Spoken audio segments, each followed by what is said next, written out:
बेळगाव बाजार समितीमध्ये रताळीची मोठ्या प्रमाणात आवक वाढल्यानं दरात प्रचंड घसरण सुरू झाली आहे। 1200 ते 1400 रुपये प्रति क्विंटल असणारे दर सध्या 400 ते 500 रुपयांच्या खाली आलेत।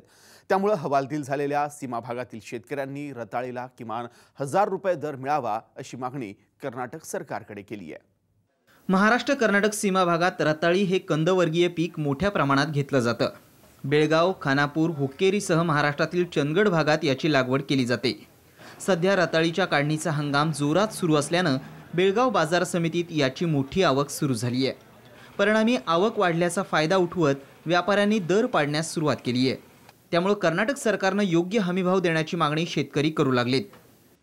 हा हमीभाव मिळत नाही आणि शेतकऱ्याला हा रेट परवडत नाही आणि हे जे मार्केट आहे जो भाव मिळतो तो बाहेरच्या दिल्ली, उत्तर प्रदेश ह्या राज्यावर अवलंबून असतोय।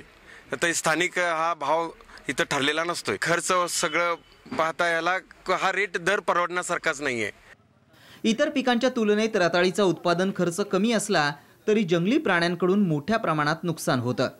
रोगकिडींचाही मोठा प्रादुर्भाव होतो। त्यामुळे सरासरी उत्पादनात मोठ्या प्रमाणात घट येते। त्यातच बाजारात आवक वाढल्यानं व्यापाऱ्यांनी दर पाडलेत।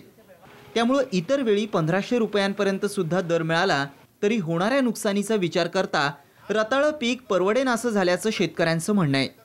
तर जनावरांचा याचा तसा आमचा जांभुटी भागाला फारच त्रास आहे आणि आम्ही रताळ पीक घेतल्यानंतर जवळजवळ पूर्ण 75% आमचं रताळ पोचतंय, परंतु त्यावेळेला जनावरांचा तर एवढा त्रास असतो की जवळजवळ ते पीक रानडुकर वगैरे, गवारेडा वगैरे सर्व खाऊन पस्त करतंय आणि त्यामुळे शेतकऱ्याला शेवटी उपाशी मरायची पाळी येते आणि शेवटी नाईलाज असतं आणि शेवटी काय असतं माणसाला जवळजवळ शेती पिकाला रताळ्याच्या जवळजवळ कमीत कमी हमीभाव म्हणजे 500 पुढं पाहिजेत।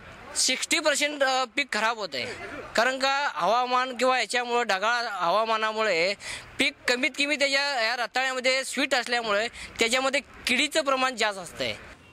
तर व्यापारी मात्र केवळ ढगाळ हवामानामुळे शेतकऱ्यांचं नुकसान होत असल्याचं सांगून दराच्या बाबतीत हात वर करतायत। ढगाळ वातावरणापासून थोडी रताळी खराब व्हायली, तोच एक नुकसानीचा भाग शेतकऱ्यांना आहे। रताळी हा फक्त खाण्याचा बाय प्रोडक्ट याचा अजून काय तयार करत नाहीत।